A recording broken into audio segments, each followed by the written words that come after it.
Good morning दोस्तों, this is ओपेश Singh और अभी मैं हूँ मॉरिशस में। मंडे मॉर्निंग है, मॉर्निंग मोटिवेशन दे रहा हूँ उन लोगों के लिए जो अभी अपना नया नया एक्सपोर्ट बिजनेस जिन्होंने स्टार्ट किया है और सफल होना चाहते हैं, चाहे वो मैन्युफैक्चरर हो और या फिर वो लोग मर्चेंट एक्सपोर्टर भी हो सकते हैं। दोस्तों, अगर कुछ बड़ा करके दिखाना है तो पूरा स्ट्रेटेजी और प्लानिंग के साथ काम करना होता है। मैं मोस्टली संडे और मंडे को मोटिवेशन देता हूं, बताता हूं कि इस वीक में हमको क्या करना है, कौन सी स्ट्रेटेजी अप्लाई करनी है जिससे हम सुपर सक्सेसफुल हो सके। आज अपने 15 इयर्स के बिजनेस एक्सपीरियंस में, वो भी स्पेशली अफ्रीकन मार्केट में, जो मैं सीखा हूं वो यही चीज है, हमको वो चीज सप्लाई करनी है जो इनको जरूरत है। जैसे कि कल मैंने आपको कुछ प्रोडक्ट्स बताए थे टिप्स ऑफ द डे में, जैसे कि अगरबत्ती, सोप या अदर आइटम्स। आज हम बात करेंगे दोस्तों पास्ता, मैक्रोनी जैसे प्रोडक्ट की। देखिए, अफ्रीका में सबसे ज्यादा खाया जाने वाले प्रोडक्ट में आता है राइस और पास्ता, मैक्रोनी। ये ऐसे प्रोडक्ट हैं जो इन कंट्रीज में बहुत ज्यादा यूज होते हैं, अफ्रीकन कॉन्टिनेंट में सबसे ज्यादा यूज होते हैं। लेकिन हम लोग कहाँ गलती करते हैं दोस्तों? मैंने वो जो कल बताया था वही स्ट्रेटेजी आज बता रहा हूँ। जो इंडिया में है हम वो चीज बेचना चाहते हैं।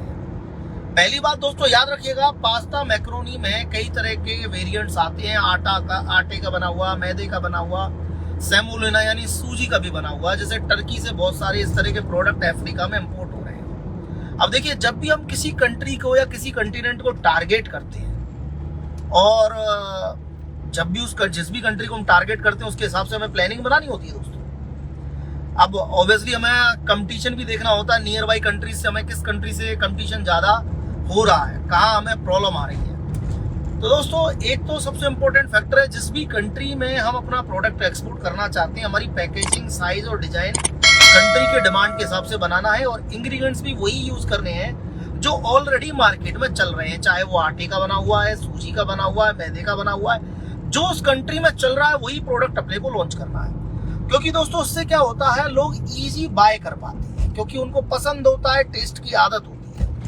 पैकिंग क्यों इंपॉर्टेंट रखती है? अगर फ्रेंच जोन में यानी इकोवास कंट्रीज में आप एक्सपोर्ट कर रहे हैं, जैसे कि Togo, Benin, Ivory Coast, Senegal, Guinea Conakry, Cameroon, Burkina Faso, Mali, Niger, इन जैसी कंट्रीज में आपको फ्रेंच पैकिंग पे ध्यान देना होगा क्योंकि यहाँ सबसे ज्यादा बोले जाने वाली लैंग्वेज फ्रेंच ही है। और फ्रेंच जोन कंट्रीज हैं, बहुत सारे प्रोडक्ट फ्रांस से इंपोर्ट भी हो रहे हैं। तो हमको अगर फ्रांस को, टर्की को कम्पीट करना है तो पैकेजिंग पे ध्यान देना है, इंग्रेडिएंट्स पे ध्यान देना है और कंट्री की डिमांड के हिसाब से अपने प्रोडक्ट को बनाना है दोस्तों। इसी तरह से अगर हम लीबिया, इजिप्ट, ट्यूनीशिया, अल्जीरिया जैसे मार्केट को टारगेट करना चाहते हैं, मोरक्को जैसे मार्केट को टारगेट करना चाहते हैं, तो हमें अरेबिक लैंग्वेज पे थोड़ा ध्यान देना होगा क्योंकि पैकिंग उसके हिसाब से होनी चाहिए। अब बहुत सारी अदर कंट्रीज हैं, जैसे इथियोपिया की मैं बात करता हूँ, पॉपुलेटेड कंट्रीज में आता है नाइजीरिया के बाद में, तो हमें हमारी पैकिंग अम्हारिक में रखनी है क्योंकि वो वहां सबसे ज्यादा बोली जाने वाली लैंग्वेज है और पढ़े जाने वाली लैंग्वेज है, यूज करने वाली लैंग्वेज है। तो पैकिंग पे ध्यान दें और प्रोडक्ट का इंग्रेडिएंट्स उस कंट्री के डिमांड के हिसाब से चूज करें। दोस्तों, बहुत सारी और भी चीजों को हमें ध्यान देना होता है। अगर आप किसी ऐसी सिंगल कंट्री को टारगेट तो नहीं कर रहे जहां लैंग्वेज बैरियर है या जहां पेमेंट में भी सिंगल करेंसी में ही पेमेंट ले सकते हैं, तो उसको भी प्लान करना बहुत जरूरी होता है। याद रखें, टिप्स ऑफ द डे, इकोवास कंट्रीज में अगर आप टारगेट करेंगे तो नियरली 7 to 8 कंट्रीज, 10 कंट्रीज में आप एक ही लैंग्वेज का बेनिफिट लेंगे। यानी किसी भी कंट्री में आपका प्रोडक्ट सैंपल जाता है तो बहुत सीधी सी बात है दोस्तों, वही पैकिंग 7-8 कंट्री में चलेगी, वही लैंग्वेज चलेगी और उसी सिंगल करेंसी में आप पेमेंट ले सकते हैं।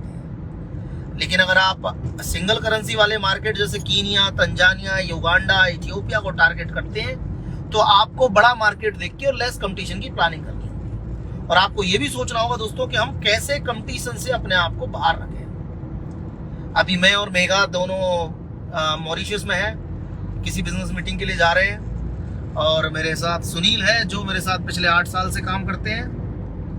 और जब भी मैं मॉरिशस आता हूँ सुनील हमेशा अवेलेबल रहते हैं। तो दोस्तों, हर वीक को हमें एक पॉजिटिव वीक बनाना है, हर वीक में इनकम करनी है। कुछ हैबिट्स अपनी माइंड में बैठा लीजिए। पहली बात, 30% रूल पर प्रॉफिट करना है। दूसरी बात, 10, 20, 30% रूल यानी कि मल्टीपल इनकम फ्लो बनाने हैं।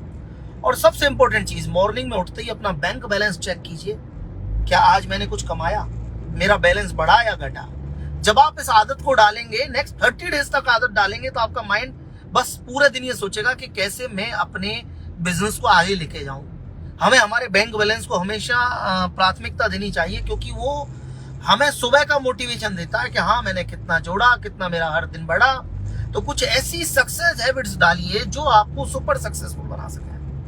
हम आपको बहुत सारी कंट्रीज में हेल्प कर रहे हैं आपके बिजनेस एक्सपेंशन में, चाहे आपकी मैन्युफैक्चरिंग यूनिट हम अब्रोड में लगवा रहे हैं, 10, 20, 30% रूल के बिजनेस स्टार्ट करवा रहे हैं, 30% रूल के बिजनेस स्टार्ट करवा रहे हैं, हम आपको माइनिंग में हेल्प कर रहे हैं, हम आपको इम्पोर्ट एक्सपोर्ट में हेल्प कर रहे हैं। ऐसी कंपनीज जो इंफ्रास्ट्रक्चर में स्ट्रगल कर रही है, उनको नए प्रोजेक्ट लेने में, अफ्रीका जैसे बड़े कंटिनेंट में हम आपको हेल्प कर रहे हैं जहां बहुत ज्यादा डेवलपमेंट की जरूरत है।